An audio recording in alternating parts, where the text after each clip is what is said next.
Hey there. This week's tip is entitled How to Avoid Mental Market Paralysis. Now, if you watched last week's tip, last week's was all about questions. And the question was, what are you doing to get yourself better or make yourself better? And if you haven't watched that tip, I highly suggest that you make sure you get back and watch that tip. But today's tip, which is really a continuation, is avoiding mental market paralysis. And what does that mean? So many times, so many people that I'm talking to, what I'm hearing is, it's a good week, it's a bad week, it's a good week, it's a bad week.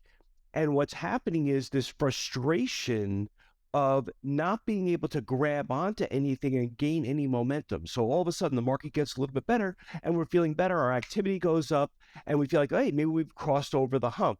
And then all of a sudden we get like last week, the producer price index, I'm sorry, 2 weeks ago, the producer price index came in a negative way. And all of a sudden bonds went up, rates went up, and it was not a happy week for that week. And I'm not making a joke about it. What I'm saying is what we're doing is we're living and dying on each week. And mental paralysis or market paralysis or prospecting paralysis is created when we are focused on what the market is doing and making our decisions about our future based upon that.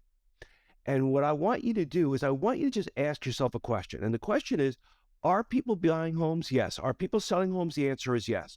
Is the market challenging? Absolutely it is. But what you want to do is you want to focus on what you can control. And what you can control is your activities. What you can control is the questions you ask yourself.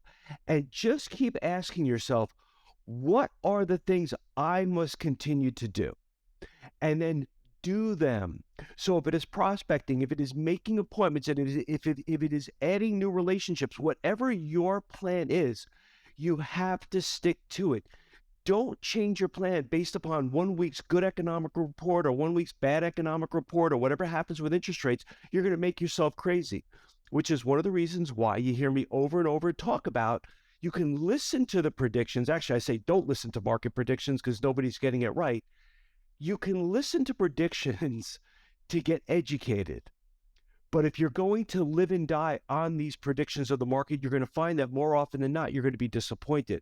And that is because there's just, and I've said this all along, there are so many things that are happening that are impacting what happens with the market. For you to absolutely know what's going on is near impossible. So what you got to do is just make sure you stay focused on what activities you need to be engaged in. Do not let the market paralyze you. The other thing that I've been hearing about is somebody has a week or two of, let's call it crappy leads. Well, all I'm doing is I'm getting crap from my agents. I'm getting crappy leads. There's only crappy buyers out there. Well, as your coach here today, what I would say to you is if you have a realtor that you constantly get crappy leads from, sit down with them, have a conversation with them, say, look, I've noticed that our leads that we're working on together seem to be very challenging.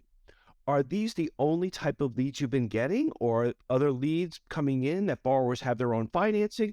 Are you working with another lender? It's okay, Mr. or Mrs. Realtor, be honest with me. I just want to know so I can set my expectations. And when they give you the answer, that what that lets you do is know how you might have to change that relationship, how you might have to ask a question to say, well, what do I need to do to get higher up in the ranking of loan officers that you refer? What is that one thing I must do to show you what I'm capable of? It's all about asking the right questions, but you've got to observe what's going on. But when you are getting frustrated with the market, if you are getting frustrated with the market, if you are getting frustrated with lead quality, it becomes very hard to see the forest through the trees. So it's all about maintaining your focus on what you are looking to accomplish.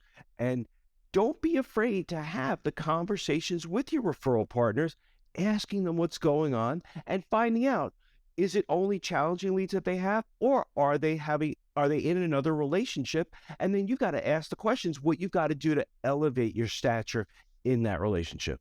Hope this helps. See you next week.